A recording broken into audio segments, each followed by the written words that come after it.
Here we go with another Willow Talk, and this is a beauty. Adam Peacock alongside Brad Haddin. Hads, how are you? I'm excited about today. Yeah. Yes, we've got one of the great cricketers, but to me, a World Cup winning coach, but the voice of the game. Ravi, welcome. And you're still at the Fox cricket launch, the biggest cheer out of Parramatta. You even beat Betley. There's little India there, so what do you expect? Ravi, it's great to have you as Pleasure. part of Willow Talk, and thanks for dropping in for a chat. You're here, obviously, in Australia, on Australian soil, again, part of the Fox commentary team. You can catch it on Fox Cricket and also KO throughout the next couple of weeks, the White Ball series, which, I mean, we're all talking about the Ashes and we're pumped up about that, and that's hogging a few headlines, but I think this is going to hit us between the eyes and the ears in the next couple of weeks with these crowds that are going to be all around Australia. Yeah, it's a good appetizer before the Ashes because a lot of them will be playing in the tests as well. So I think when you look at India's talent in white ball, I feel they're a stronger white ball side than red ball at the moment.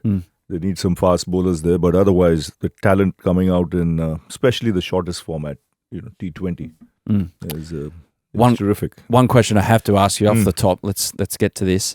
Have you been given coin toss duties for these T20s and one-dayers? I don't know, but I mean, they're idiots if they're. I don't know about that. That's up to the producer and director. Is it something you enjoy? To start things? To start the day? You rev it up. You just mentioned crowds. If you're going to get big crowds, get them in. Get them in the mood early.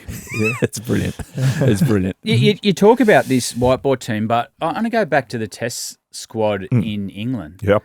Ashwin Gill took over. We know his talent with the bat. We've seen him in the IPL, but I've never seen someone for that long. Kohli did when he started his Test career, but the way he took to leadership, very impressive.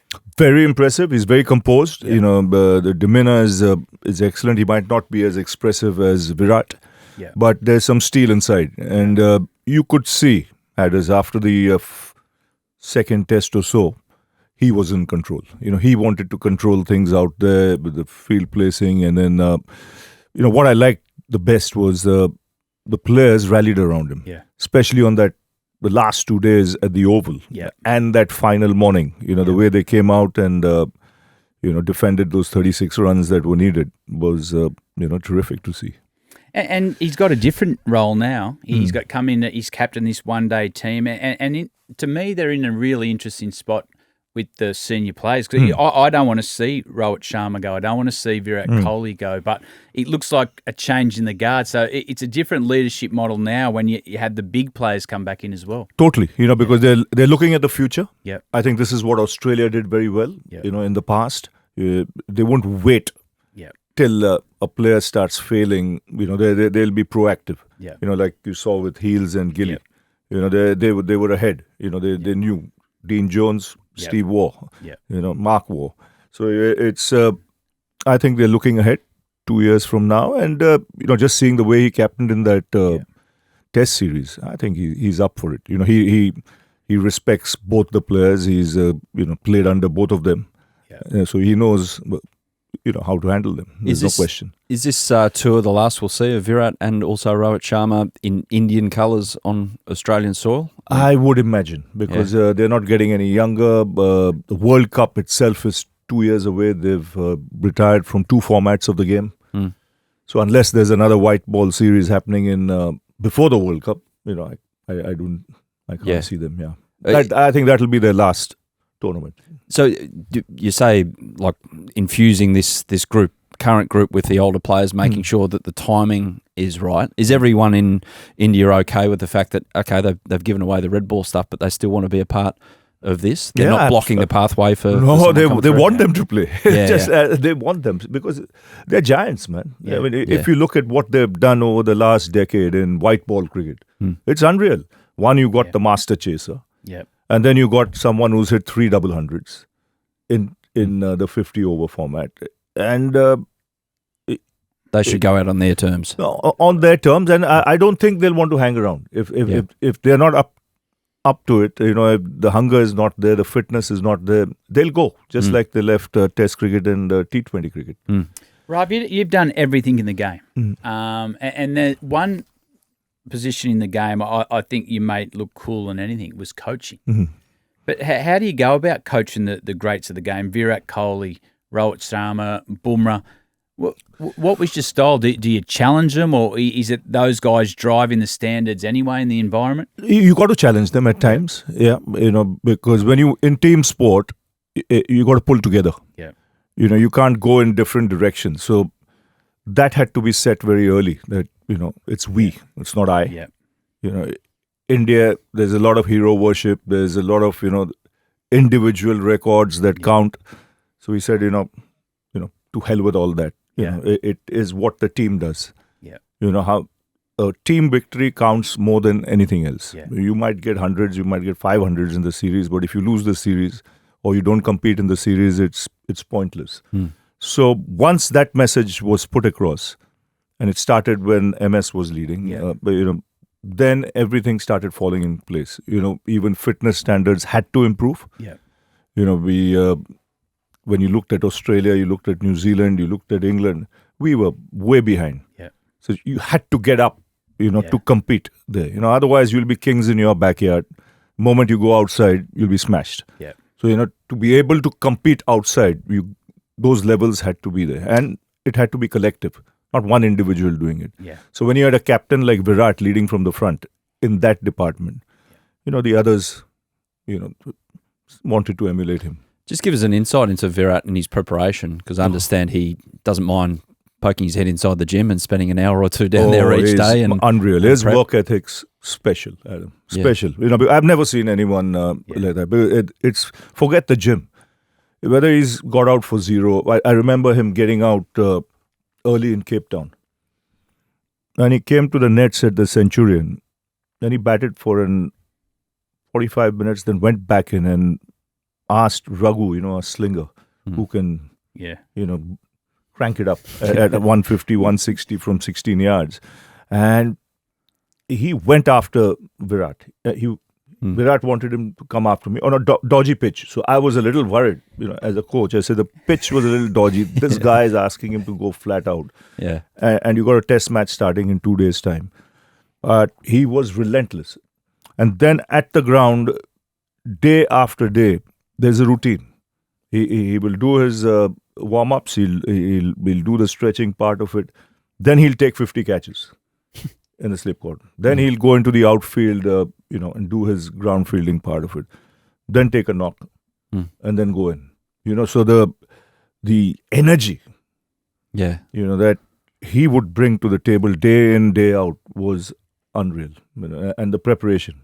Going behind it. Has something like that become infectious in Indian cricket with some of the young guys coming through when they just, and Hads talks about it a lot, whatever the level is here in Australia, is if you have the right type of leader, that then sets a standard for a young player who might not know exactly what to do when they're in that environment. And it did. Because he would show them up otherwise, when you're running between the wickets. Yeah. If you're a lazy bugger, he's going, you'll soon find out. He'll be completing 2 runs there and you'll be, panting to try and finish that second. And he'll be looking for the third and you've not even finished your second run. Yeah. Immediately the message is that get to that bloody gym and start training. Wow. And get fitter. Yeah. The thing I admired most about him is he changed the way the game was played for Indian cricket. I remember when he first took over in the Indian captaincy, he came out and he dominated us got 300s in a row. And I remember having a meeting and said, we've got to get him out of his bubble. And this is what I'm curious about as a coach. Is there days when he walked out and he'd just sit there, I'll have a cup of coffee and a donut, you knew he was on? Because there were moments we seen when he walked out. Punter was the same. Haydos was the same. They're in this zone, you think, oh, God, we've just got to wait till they're finished. Yeah. You must have felt that at times in the change. Not often. Not often. I think at times I had to calm him down. Really? If a wicket went there, the second, he would jump out of his seat. Right? I said, calm down, man. Let him cross halfway. Don't meet him when he's just 10 yards away from the stumps. Let him come near the boundary line, then cross him. He was like a cat on a hot tin roof, ready to get out there and start punching. So, but that's Virat for you. You've seen generations of this. Sachin, MS Dhoni, Virat Kohli, the modern guys as well. I dare say that Shubman Gill's heading down this path where, their cricket life is their cricket life. We see that. But their life outside that is so, I don't know, constricted because what can they do? Where can they get privacy? How do these guys live normal lives? Or they don't? They can't because they're public property. Yeah. That's why you see them at their best at times overseas. Because they can walk on the streets in Australia. Even here they'll be hassled, but not to the extent what they go through in India. But the same was with Sachin. He would drive cars at after midnight. Just to get out, and otherwise during the day, at every traffic light he'll be stopped. Things of that sort. So it's a nightmare. And same with MS. He'll get on his bike and get out where he wants to go. But not easy. And especially this day and age, I think the spotlight on the players much more than in our era because of the all the additions, social media, well, news gets channels, a phone straight out, taking so there's no privacy. You're public property. Period. And we have only 1.5 billion, so only. Is that all? On that figure of 1.5, I'm always fascinated about Indian cricket, and Hads, you can chime in here as well with your time in the IPL, but how on earth do they whittle down 1.5 billion to 11 men, and at the moment in the World Cup with the women, 11 women, make sure that they've got the best of the best? It must be an incredibly complex way of trying to get the best of the best to make sure they're represented. It's not easy. Selection is not easy in India. There's always, and that was my problem as a coach. To tell at times, to go and tell someone like a Ravi Ashwin, you're not playing today.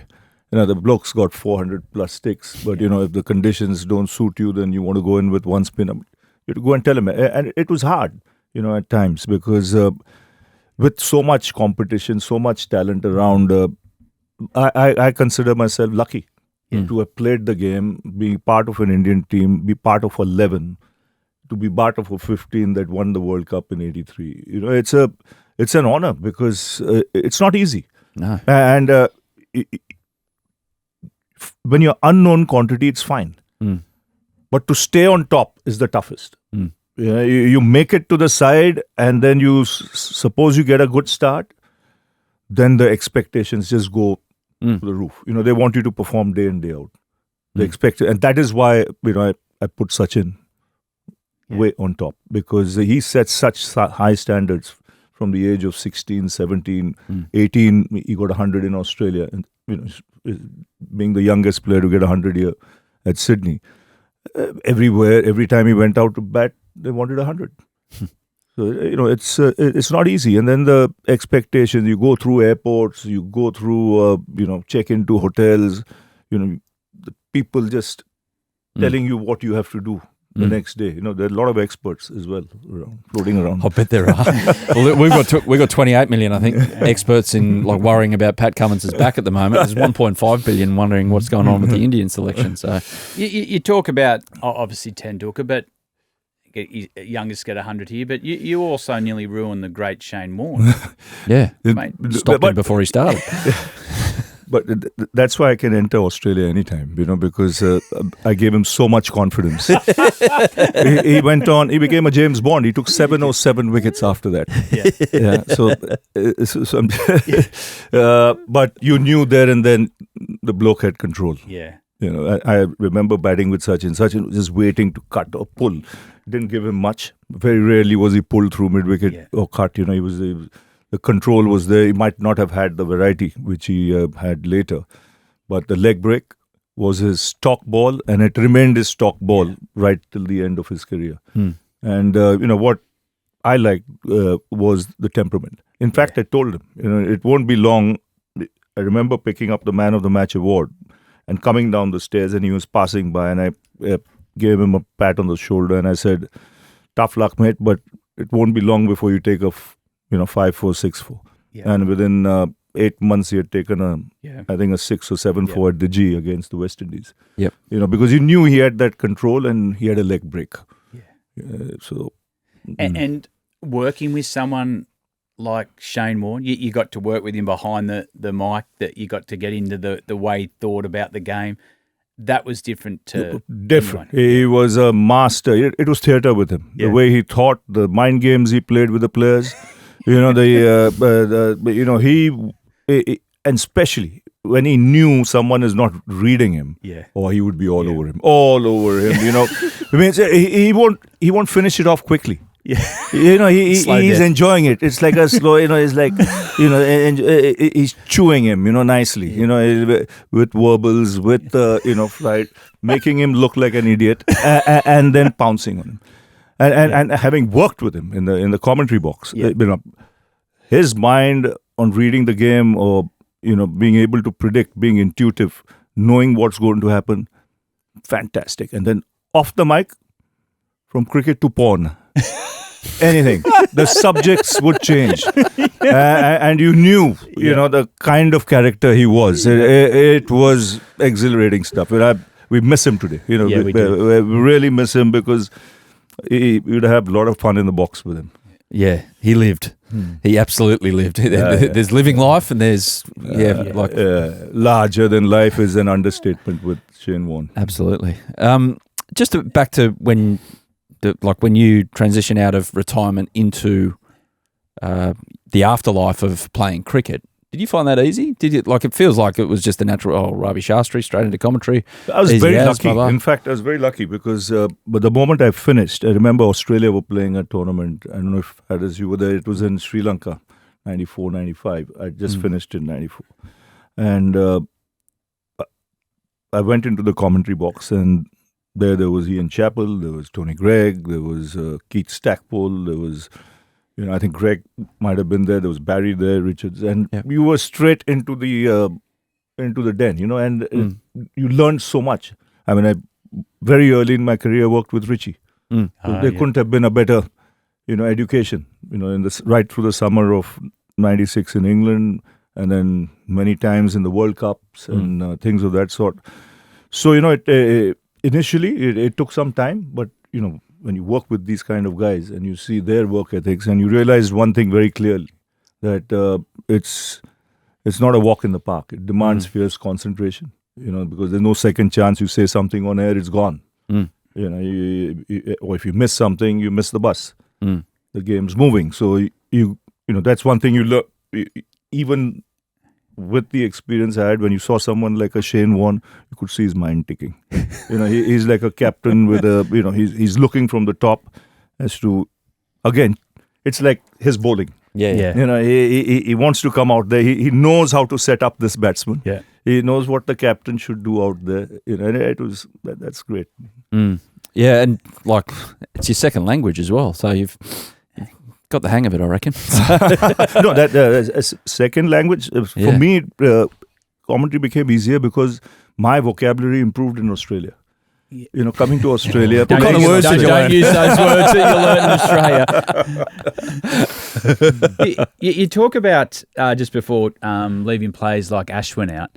Ashwin's about to come into franchise cricket, first Indian into Big Bash. Are you happy with that? Is that something you want to see more? No, I want to see more for sure. I can understand there's IPL. I can understand where the reservations are, but it's a massive country, India. Not everybody gets an opportunity, like you said. Only 11 play. So why stop a guy? If he can't make it into the test side, if you're on a level C or level D contract. Should be allowed, because that exposure will help him when he comes back.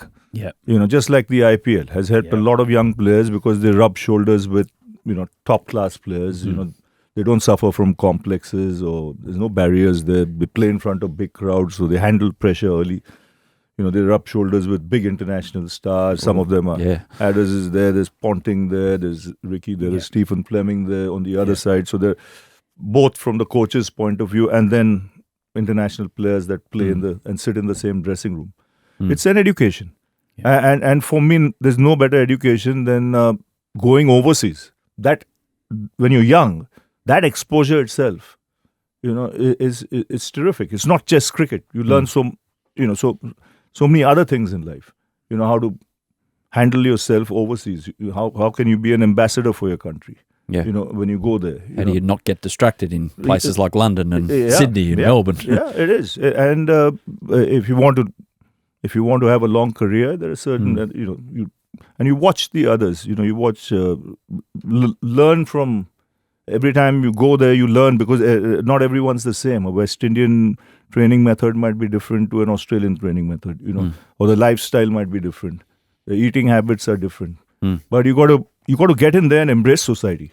For me, that was the first thing. I hated sitting in my room. Where I finished the game, I would be out there. I would want to mix with the locals. And get that flavour. Yeah, I saw something in the last couple of days, actually. Steve Harmison did this great interview with his ex-roommate, Andrew Flintoff. Freddie's got a book coming out, and they were reminiscing about the fact that, geez, we weren't very worldly, were we? We were just sat in our room watching Only Fools and Horses. And like going, oh, what did you have those, so when you started touring as a young fella, did you make it a point of, wherever you are, Caribbean, Australia, 100%. Get out? I would never sit. I remember once in Barbados, we'd come back, we'd field it, and then we were staying in this Rockley resort, which is out of the city. So I came in, I showered, and then at around 7:30, I got out. So there were 5 players sitting there. Hey, you're going out for a party. I said, no, I'm going to a bar down the road. I'll tell you how it is. And by tomorrow morning, I'll tell you some other 2 spots as well. Okay? Now, you guys, you sit here. Yeah. And you can do your chat or whatever, watching me and telling me what to do. I promise you won't sleep in the night, because Holding, Roberts, Garner, Marshall will be in your dreams. Okay? I'm going to go, do my bit, come back, and when I hit the sack, I hit the sack. And I'll be there tomorrow morning playing. And I want to see you guys. So that was the message, loud and clear. So after a while, the same thing happened the next day. So they started coming out. I said, now you're talking. I think that's one of the biggest things in IPL. What we tried to do is you've got to embrace the learnings of not only the cricket side of it, but one of the things where we went to different home ports where the families would bring their local food in, the mothers, the grandmothers, and how proud the players were of that was... It's just, wow. Yeah. And I know young Prabh Singh. So he was going through a bit of a period, just finding his way, learning.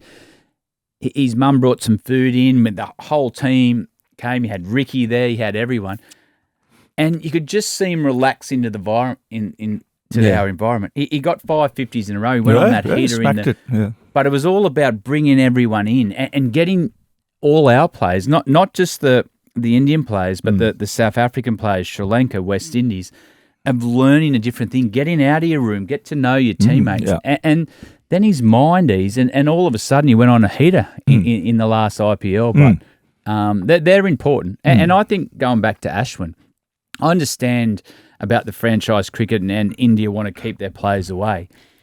But I also reckon there's a position where they're 150 to 200 next best players. So, well, these guys are allowed in the auction for this year, maybe in a Big Bash or South Africa, because the education that they'll get, correct, when they come to Tour Australia, might be 19 to 21-year-olds are allowed to play in our tournament, but come 25 when they're playing for India and they've already experienced the bounce of Australian wickets, it's a different beast. No, absolutely. Yeah. That exposure is invaluable. And the reason I say, at some stage, and pretty confident, is you can't have different rules for different people. Women are playing the Big Bash. Some of them might be playing the Big Bash. They're definitely playing in the hundreds. Yeah. So why can't? Yeah, a lot of the best Indian women's players. A lot of I can understand centrally contracted players. It clashes with the season in India. So that's the problem. That's one of the biggest problems. Yeah. Because the Australian season and the Indian season are the same. Yeah. The summer. Yeah. So the only corridor or the window that's open for them to go and travel is in the month of July, August, when there's no cricket in India or no cricket anywhere else. So that way the hundreds are lucky. they can get some of the Indian players. Do you reckon we're down the path of, and we're asking a lot of people this at the moment, because it feels like Cricket Australia are right in the position of, okay, what do we do here? We know it's going to change, but how is it going to change? In your eyes, what does franchise look like in relation to coexisting with Test cricket in 5 to 10 years? I think you've got to get a corridor. I thought the Big Bash was too long. Mm-hmm. They've cut it short now. Yeah. Less bilaterals. You've long said that, haven't you? I've always said that. Go the football way. Just follow that, and you'll find there's enough room for franchise cricket. There's enough room for bilaterals, and there's enough room for World Cups. Then the value of the World Cups, it really come to the fore. Yeah. Rather than having too many T20 bilaterals and things of that sort, rather create that window for your own franchise cricket. And see what can be done. It's going to happen. It's bound to happen because it for two reasons. One, it's attractive. It gets a lot of families and young kids watching the game. Mm-hmm. Two, monetarily, it's a cash cow that allows you to then go into the grassroots and spread the game, like they're trying to do in South Africa, for instance. Yeah, and you see the performance of the South African cricket team as well. Yeah. How it's improved by having their own league. Yeah, big questions. Just back to your story about the West Indies. I love stories of fast bowling. What was it like seeing Michael Holding almost like 300 metres away at the top of his mark? Yeah, he would stand by the side screen with one leg up, at times waiting. And they, if you thought, it was West Indian, flamboyant, people, and they were the most professional outfit. Yeah. And they would make you feel like if a wicket went, by the time you come to the crease, they'll all be in their positions, right? Yeah. So you're walking alone. You're going past a Richards or a Clive, and you're going to the middle there, and Marshall is on the top of his mark. They're all in positions, and you're taking guard, and the crowd really getting out. Come on, man. Bounce him, man. Kill him, man. Marco, kill him, man. They're at you. And no restriction on bouncers in the early 80s. They could bowl 6 if needed. Yeah. And it was,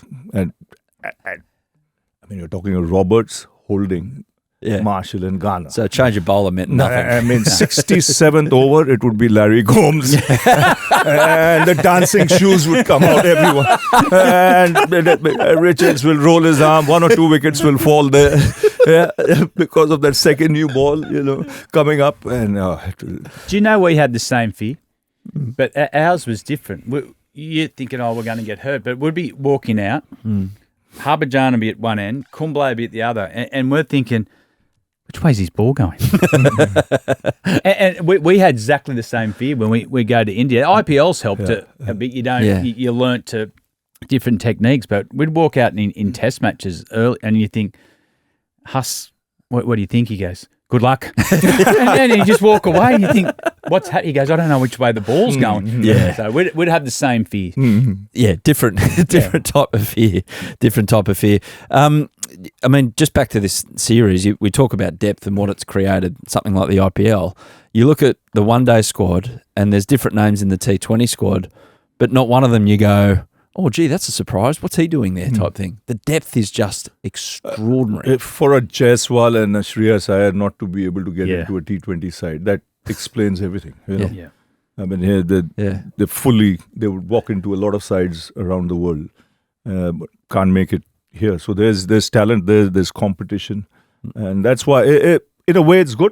It's a good headache to have as a coach or the team management or the selector, because no one's going to rest on their laurels. They realize that there's enough guys at the back there pushing them. There's enough bench strength. We're beating our chests over the fact that we've got a Sam Constance who's burst onto the scene. He's just turned 20. You got a kid who's 14 who made some noise at the IPL, Suryavanshi. How does India, a cricket culture like India, not put pressure on a kid who's done that in an IPL? That's his very good point, because that's now for him the toughest time, because he's made such an impression at such a young age, much like Sachin. Now those next 2-3 years he needs someone to guide him. Because you can go off the rails very quickly. You can go into your head. Expectations are high. You might not be able to handle it. This is where someone has to go and tell him you're bound to fail at some stage. It's a leveler, this game. So don't be upset. It's a part and parcel of life. But you stick to what you're doing. And once you start embracing failure, taking it in your stride, then you strike the right balance and you'll do well. But this is an important period for him. Yeah. Because I was amazed. I was on air in that game in Jaipur. So I went on air in the 4th over. And I did 2 stints on the go because we were one commentator short. By that time, so it's 4 to 12. By the 9th, 10th over, he had got his 100. And he had smacked it. Yeah. He was hitting, the guys who were playing in that game were Mohammad Siraj, there was Ishant Sharma. And he was hitting it 10 rows back over extra cover and mid-wicket and for a 14-year-old. And then Haydos was there, I think, in the ball. Oh, he can't be 14. I said, come on, Haydos. Calm down, Haydos. Calm down. Well, but it's interesting. He did the same to us. He just took on Marco Jansen and guys like that and hit off their length. But these sixes are going miles. But what I'm interested in is what message do you send? Do you say, mate, I love what you did in franchise cricket, but I want you to play some 4-day cricket. I want you to be a test cricketer. Ranji Trophy for a while. Do you think he has the appetite to be like a great Sachin Tendulkar or Kohli and make his mark? See, there's no question. You have to see how good were they at that age. Yeah. So if this guy is that good at that age, there's no reason why he cannot be asked to play the 4-day game and let him work out his own way of striking the right balance, because what it will certainly do, it will help him keep the good ball out.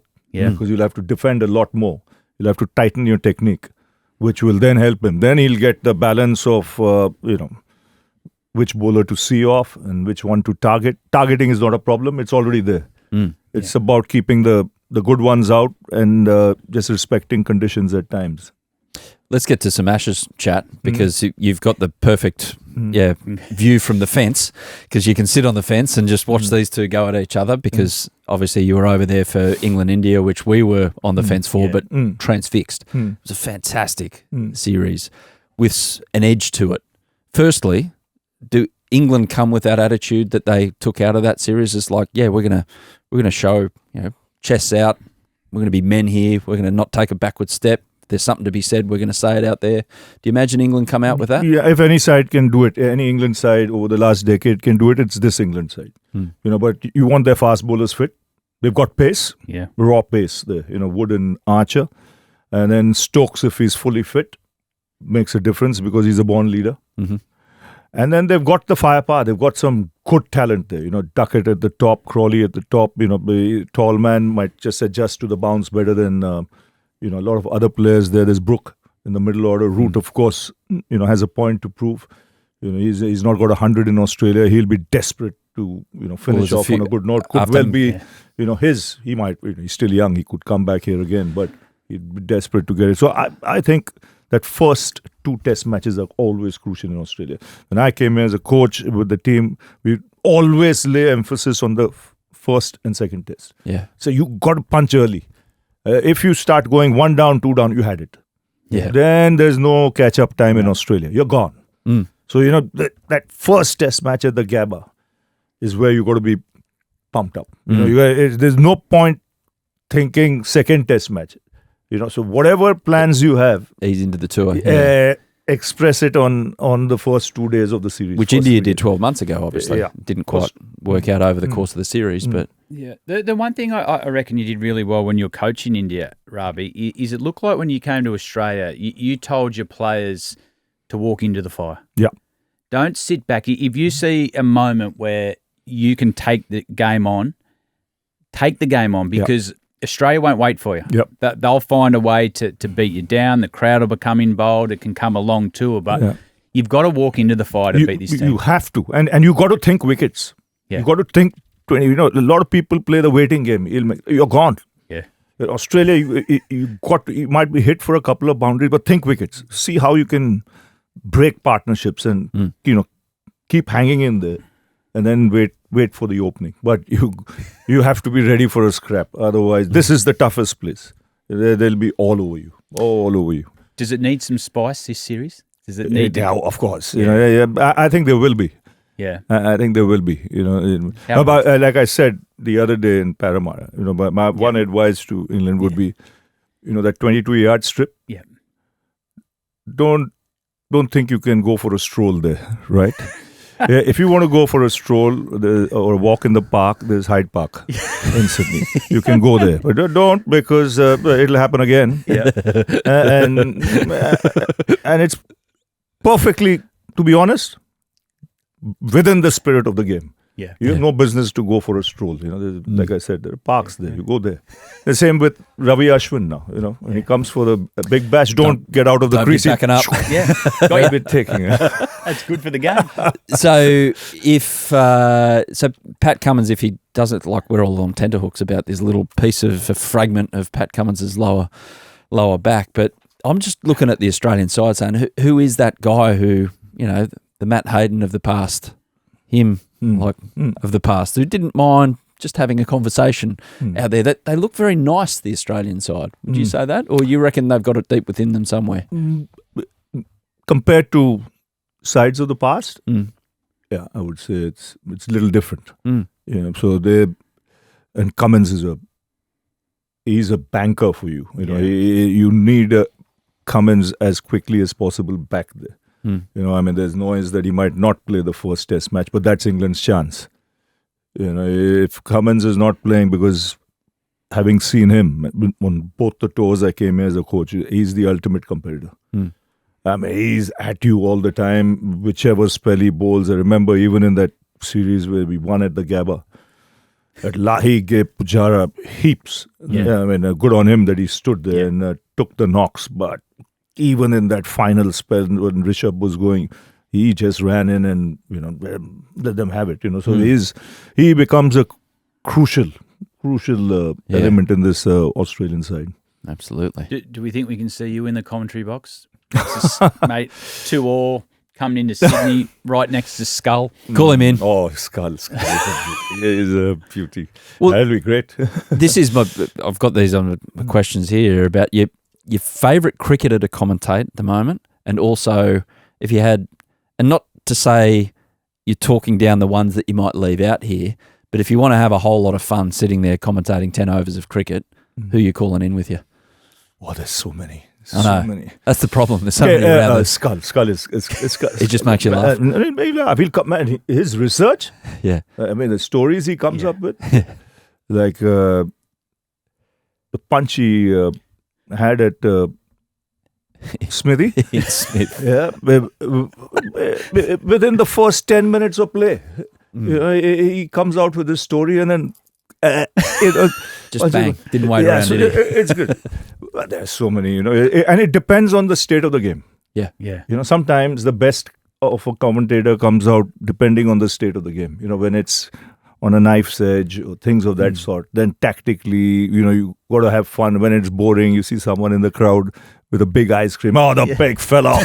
It's tucking into that, Oh, it's disappearing, at the rate of knots. Then you got to be, with it. Can I just bring something in here? We're just going to play a bit of audio right now, and I'll ask a question off the back. 153 all out. If someone went round the corner for a dump and has come back, India have been bowled out for 153. Or a drink, or whatever. So, Ravi, if you were given the opportunity, say if a team was 4 for 153 again, and then all of a sudden they were out for 153, would you say the same thing? The same thing, yeah. Go around the corner. If you've gone for a dump and come back, the score is still 153. 6 gone.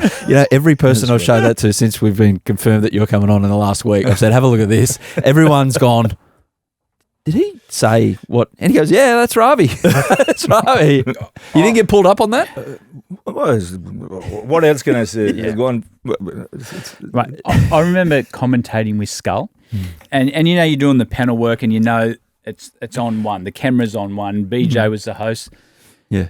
And we're doing a test series. So he started compare the test match to the Kardashian system.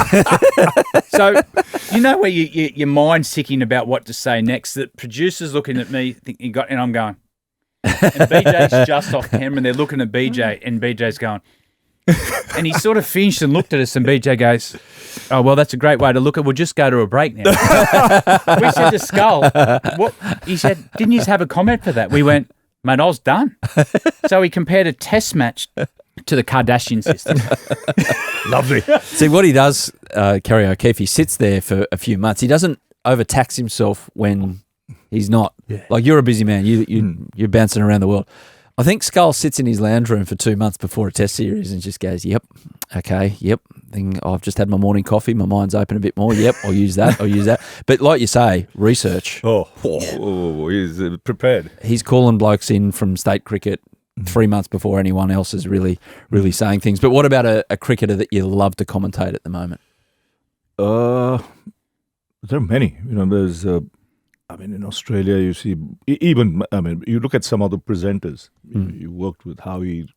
There's energy. Yeah. Then there's, on the other hand, you have Ian Ward, for Sky. Smooth as, just the tone is different. But the same kind of energy, you look at both the teams, where I've worked with, whether it's Sky or Fox or something, there's the bunch of guys are great. Like Junior, he has a bloody sense of humor, He might not say one, but he'll say it as he sees it. Very much so. Yeah. Yes. So you get a lot. There's NASA when I work with, when tactically very sound, and when the game gets tight, can be very good.